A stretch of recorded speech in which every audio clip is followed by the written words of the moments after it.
Bonjour, aujourd'hui je vais faire qui faut-il invoquer pour le patch 3.2 entre Acheron, Fugue, Anaxa, Castoris, Docteur Ratio et Xiaoqiu. Donc c'est parti, je vais faire un classement tranquillement du premier du dernier au premier, mais je mets là pour l'instant on va créer en bas, allez jeter ici dessous, voilà. Perso, voilà, mais cette personne. Donc voilà.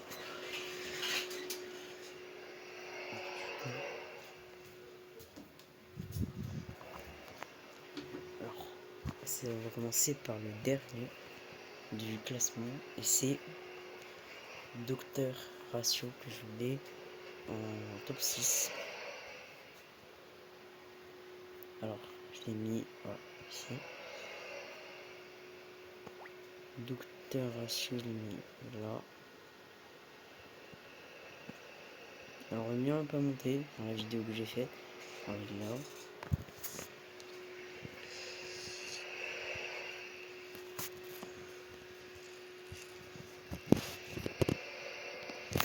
Non, je peux pas.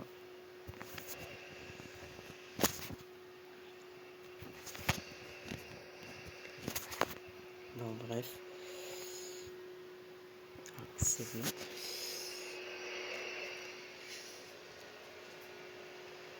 Donc, voilà, Docteur Ratio, du coup, c'est un personnage que je trouve qui a pas mal chuté. Il a été offert lors de la mise à jour.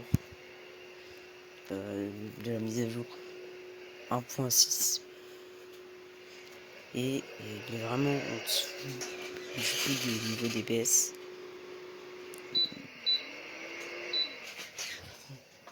En dessous, il n'y a pas eu de... Déjà il y a eu le méta AOE récemment. La méta AOE c'est une méta très chiante qui désavantage les persos cibles, même s'il y a des persos comme Fake Show qui peuvent arriver à peu de force au contenu, voilà, grâce à Tribi notamment. Là, le perso c'est un peu complexe du coup, parce qu'il manque d'action quand même un petit peu, je trouve. Il a vraiment que du cible. Il est full SP négatif et surtout il a besoin d'énormément de debuffs pour fonctionner. C'est un perso très chiant là-dessus. Si on n'a pas de debuff, il fait 0 dégâts. Sauf qu'on aime le jouer avec des alliés qui n'infligent pas forcément des debuffs, comme par exemple Robin qui inflige 0 debuff. Et ça peut être très chiant.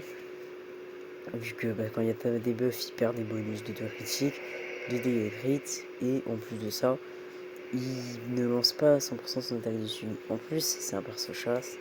Les persos chasse, voilà, ceux qui jouent des persos chasse, vous connaissez un petit peu leur rendez-vous, je pense. Voilà, c'est qu'ils ont besoin de beaucoup de taux critiques. Voilà, beaucoup de taux critiques, ce qui fait qu'il n'est pas si facile à build que ça à cause de ça.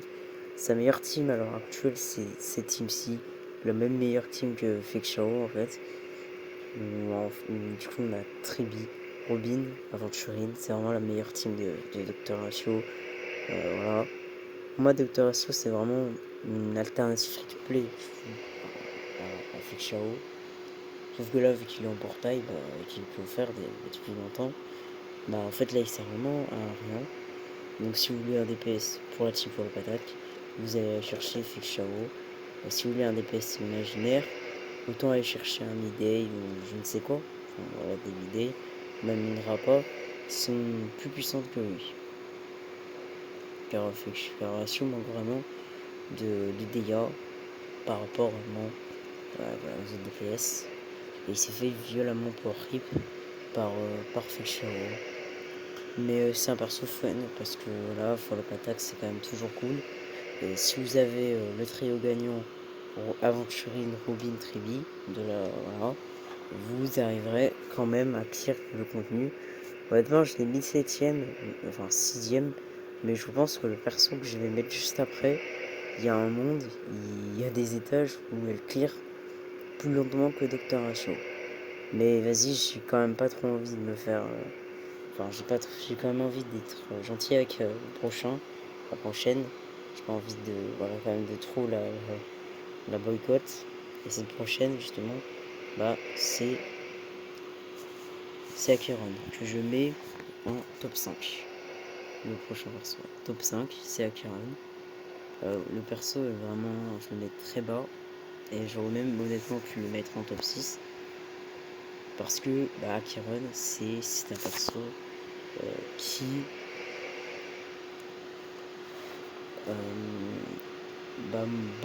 demande déjà un investissement énorme. Pour moi, c'est pas un perso de free-to-play. Pour moi, Acheron, c'est un perso réservé à des vétérans comme Aglaé, comme Aglaé, par exemple, notamment quand on pense à un perso pour vétérans. Mais là, peut-être encore pire, parce qu'Aglaé, en vrai, elle peut récompenser ceux qui l'investissent bien, on va dire. Là, Chiron, même si vous l'investissez bien, elle n'aura pas les performances des gros DPS, style Midday, Castoris, Fischao, Dirta et Aglaé, très bien investi du coup. Donc c'est compliqué, je pense même que Firefly est meilleur que Acheron.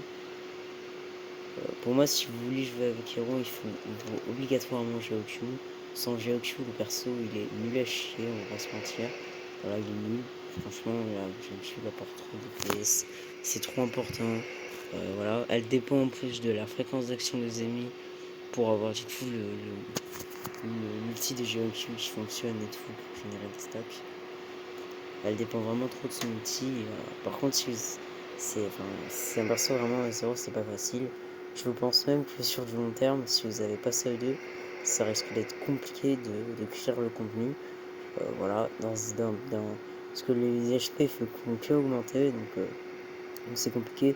Et clairement, si vous n'avez pas GeoQ, soit vous l'invoquez, soit vous pouvez CE2 et son code signature qui est également indispensable.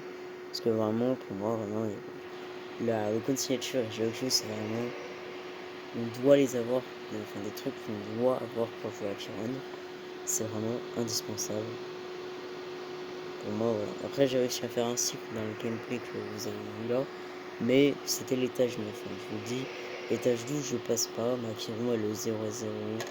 Tribi Aventurine, ils font plus de dégâts que Chiron, je vous le dis. Voilà, alors que Aventurine, c'est un sustain et Tribi, c'est un support. Voilà, le perso, c'est compliqué les dégâts. Vraiment, Chiron, voilà. En plus, je pense que la majorité des gens qui ont de très bons pires avec Chiron, ils ont la Team Bis, le code signature, peut-être même la E2 et de gros artefacts. Mais en 0S1, c'est compliqué, hein, c'est compliqué, vraiment, c'est compliqué. Et si vous voulez un perso pour Whale, autant pull une Dirta E2 qui va vraiment tout défoncer et clairement être meilleur que Chiron E2 à l'heure actuelle. Donc pour moi, Chiron, c'est un perso vraiment coup de cœur, comme Docteur Ratio. Mais en encore pire parce que Docteur Ratio en vrai, c'est juste la team Elcone. Là c'est vrai que la E2 peut être vraiment très très attrayante. Voilà, si vous voulez faire du Valkyrie sur le long terme. Parce que je pense pas que l'heure actuelle est indispensable. Mais dans un an, c'est sûr elle sera indispensable. Je pense avec l'inflation des HP et tout. C'est compliqué. Et moi, clairement, je vais déjà, mais je vais clairement là, pas préciser de nom, j'ai aucune, je ne sais quoi. Moi, j'ai arrêté de la jouer. Perso, c'est un perso, voilà. Il sert de décoration dans ma box. Du coup, maintenant, on va passer au quatrième personnage. Ouais, et bon, c'est Geoq évidemment. Geoq, j'ai pas de gameplay de lui. Ouais, j'ai pas de gameplay. J'ai pas de gameplay malheureusement. J'ai pas de gameplay à vous montrer sur lui. Donc je vais parler rapidement de lui. Pour moi, il est... Enfin, de toute façon, j'ai parlé d'Acheron. Et tout ce que j'ai dit à Acheron, c'est un peu près similaire pour GeoQ. Mais en gros, GeoQ, c'est le super saut niche de Acheron. Voilà, c'est le support DJ d'Acheron. Alors, Team Acheron, il sert à rien. Voilà, si vous n'avez pas Acheron, ne l'invoquez pas. Par contre, si vous avez Acheron et que vous voulez la faire durer, clairement, la jouer encore aujourd'hui, poulez-le. Il est clairement obligatoire pour Acheron. Voilà, même si vous avez Acheron U2 ou même E6, je pense quand même que pour GeoQ, ça sert trop, il est trop important pour Acheron. Acheron sans Geochu, c'est vraiment, c'est nul. Donc vous devez le push si vous voulez faire durer Acheron. Sauf si vous en foutez évidemment du contenu in-game. Dans ce cas, je pense qu'il est dispensable. Quand même, Acheron peut rester jouable en dehors des Mose et tout, sans Geochu. Mais voilà, Geocu c'est vraiment un perso, franchement c'est compliqué, il se joue avec Acheron qui est dépassé dans la méta. Donc bah voilà. À sa sortie c'était un excellent perso, mais aujourd'hui en support on a mieux désormais. Voilà, si vous voulez un support beaucoup plus polyvalent que Geocu, plus future proof qui se joue avec tous les persos méta, bah, on a Tribi à l'heure actuelle. Voilà, qui est vraiment trop forte. Qu'autant attendre un Iron de Tribi, moi je le dis.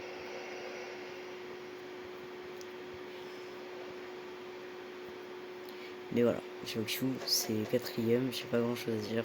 Pour moi en vrai c'est comme Acheron, mais vu qu'il a un côté support, je me dis, je le mettrais juste au-dessus d'Acheron pour ce côté.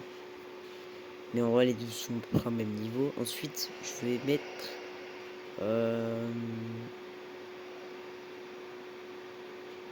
Le choix est difficile, mais je dirais que je mettrais en troisième Fugue. Fugue. Alors Fugue, du coup c'est le personnage, le support dédié, enfin le perso support, c'est vraiment le support pour les team break comme One May. C'est un peu la version améliorée du coup du HMC. Le perso, si vous voulez faire durer votre team rupture sur le long terme, il est clairement super intéressant. Pour moi, il est cool pour plein de persos. Du coup, pour les persos rupture, grâce à elle, vous pouvez jouer en soi n'importe quel DPS rupture, même ceux qui n'ont pas la bonne faiblesse, vu qu'elle permet d'ignorer les faiblesses, c'est un allié. Mais du coup, pour les persos où elle est vraiment insane et incroyable, c'est surtout Rappa et Boutil. Rappa, Rappa, en fait, elle aime beaucoup l'exorobustesse de Fugue, parce que c'est justement ce qu'elle apporte en plus du HMC, c'est l'exorobustesse. Voilà. En fait, l'exorobustesse, ça permet à Rappa d'avoir plus souvent son outil, mais aussi gagner plus de stacks. Et Rappa, quand elle a tous ses stacks, ça fait trop mal. Donc c'est vraiment ultra synergique. Si vous avez Rappa, c'est clairement un personnage obligatoire pour elle. Mais Rappa, si vous avez Fugue, c'est un très bon DPS. Moi, je vous montrer un gameplay du coup du team de Sustain ici. Voilà. Et je pense que c'est la meilleure team de Rappa en termes de dégâts. Et vous voyez, ça tape vraiment très fort. C'est vraiment incroyable. Cette team, c'est une team qui, je pense, il y a moyen, si vous avez le bon investissement de 0 cycle, les seins à l'heure actuelle. Donc vraiment une team très forte. Très forte. Elle est vraiment très cool cette team. Elle est vraiment très sympathique. Cette team très synergique et tout. Rappa, elle, à l'heure actuelle, c'est toujours un plutôt bon DPS. En PF, en MOC et tout, elle s'en sort bien. C'est pas un perso qui fait partie du sommet, mais elle est pas au bas non plus de la méta, quoi. C'est vraiment un perso très bon. Voilà. Dépend des situations de contenu. Elle est également bis pour Boutil, parce que Boutil, bah, il a des stacks de Street Shock Pocket. Et quand il break un ennemi, bah, il en obtient. Et grâce à Fugue, et bah, il peut break 2 fois plus un ennemi. Donc c'est encore une fois super fort et très synergique. Et Boutil, c'est un très bon DPS, mais comme Rapace, c'est un peu situationnel, ça dépend le mode de jeu, ça dépend de la rencontre, et c'est quand même un perso qu'il va falloir investir. Mais Boutil, lui, je pense quand même que voilà, il a un peu mal vieilli parce qu'on est dans une méta AOE. Mais Raphaël, par contre, je peux vous assurer que c'est toujours un bon perso. Donc si vous voulez la respecter, pas un vrai Pouful, ça peut être vraiment sympathique. Moi personnellement, Rappa, je pense que enfin, je veux dire, Fuchs, c'est probablement le perso que je vais pull dans cette mise à jour. Je suis même en train de préforme pour elle en fait, déjà à l'heure actuelle. Parce que le perso il peut me débloquer dans certains contenus. Par exemple, moi je galère un peu en PF souvent, c'est le mode où j'arrive pas trop. la Fugue solution. Et puis en plus, elle prend HMC, Ruanmei, Fugue.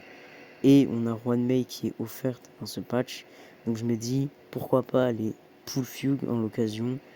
Bah, vu que comme ça, je pourrais prendre la E1 de Ruanmei et tout. Et j'ai vraiment des teams sympathiques à faire et tout. En plus, la meilleure team de Fugue, il n'y a aucun perso qui a un rapport avec Fake Shao dans la meilleure team de Fugue. Donc c'est super cool, ça veut dire que je peux jouer team Rappa par exemple en P1 et team Fake Shao, ou plutôt l'inverse, je joue. Et ça c'est vraiment cool. Puisque moi à l'heure actuelle je joue Dirta, c'est très bien Dirta, mais il manque un peu de synergie. Enfin surtout j'ai pas Jade, j'ai pas Naxa, du coup vu qu'il est pas encore sorti, je pense pas le coup lui. Mais voilà, franchement, en vrai Fugue je pense même elle pourrait être deuxième en vrai. Pour moi, le perso, il apporte vraiment quelque chose de bien à Inbox. Donc voilà, si vous voulez un perso qui peut vous aider en A, c'est fou pour du coup le endgame et tout. C'est que vraiment, si vous avez Rappa, vous aimez les teams no sustain, moi je dis, vous pouvez pour Fugue. Pour moi, les teams Rex, c'est pas comme Acheron. C'est toujours des teams qui performent très bien. Par contre, vous voulez pas Fugue pour Firefly. Firefly, déjà en ce moment, c'est compliqué. Même Booty les limite mieux en vrai en ce moment. Limite, hein, c'est vraiment sur la descente. Firefly, moi c'est vraiment un perso que je jouerai plus jamais, ça c'est sûr. Et c'est clairement pas niveau rapport. Et vraiment, il y a zéro synergie avec Fugue. Donc, par contre, n'allez pas full Fugue pour Firefly. Mais voilà. Du coup, pour Rappa et tout, ça en vaut la peine. Donc moi, je la mets franchement en troisième. Mais honnêtement, c'est juste parce que le deuxième, il est 10 pour Jerta qui est complètement broken. Et le premier, bon voilà, c'est perso anniversaire. Bon, du coup, Anaxa, forcément top 2. Alors Anaxa. Anaxa,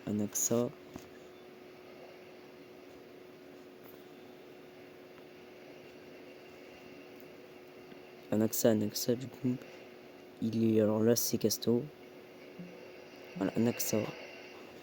Du coup, alors Anaxa, je le mets en top 2. Parce que le perso, il est très fort. Très très fort pour Dirta. Il va vraiment apporter quelque chose. Il peut vraiment être utile. Il permet de finir la team de Dirta. Mais. Mais.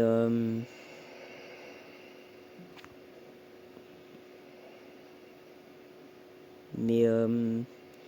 Mais déjà, Dirta, je trouve que elle a vraiment pas besoin d'un Axa. On a déjà à l'heure actuelle la petite Erta. On a Jade. On a Serval qui est banger. Tout ça là, c'est vraiment largement suffisant pour Dirta. Pour moi, si vous avez Tribi, vous n'êtes pas obligé de pull un Axa pour Dirta. Et alors là, si vous avez Jade, n'allez vraiment pas pull un Axa pour Dirta parce que Jade, il a quasiment les mêmes perfs. Pour moi, Naxa, c'est un bon perso. Mais claquer 2 pity pour juste avoir une mini upgrade à Serval ou à Jade, franchement, ça en vaut pas la peine. Pour moi, Dirta n'a pas besoin d'un Axa. C'est pas un GOQ de Dirta.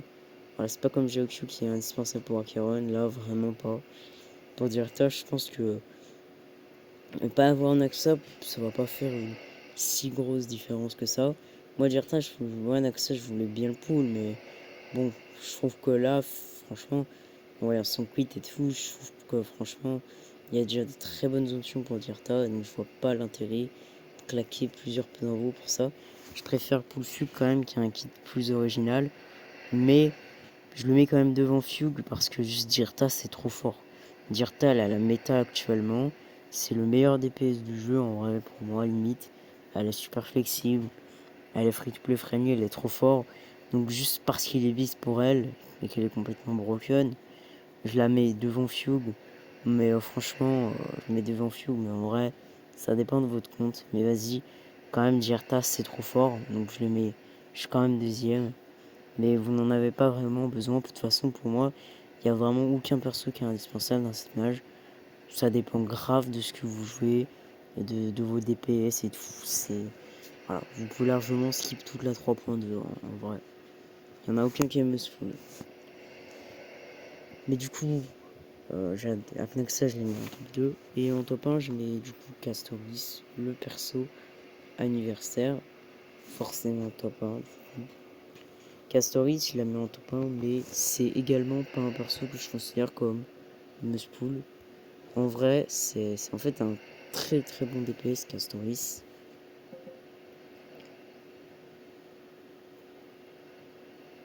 Alors, elle est bon. Voilà. C'est un très très bon DPS du coup, Castoris.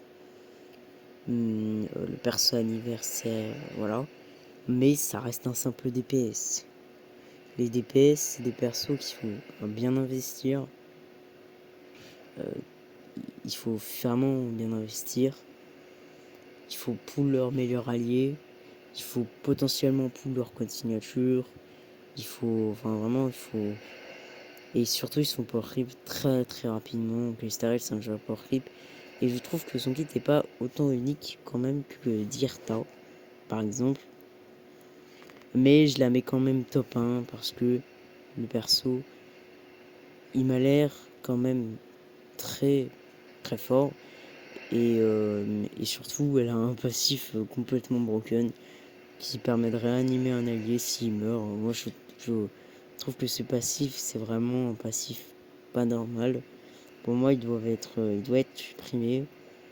Mais du coup, grâce à ce passif, le perso, il a une grosse value dans le compte. Honnêtement, pour moi, Castorus, c'est un simple DPS, sorti parmi tant d'autres, qui, si vous avez pas Dirta, a une grosse value dans une box. Mais si vous avez pas, enfin, si vous avez Dirta, on peut déjà largement la skip, parce que Dirta, c'est quand même largement, c'est vraiment trop fort en AOE. Elle fait déjà largement le taf.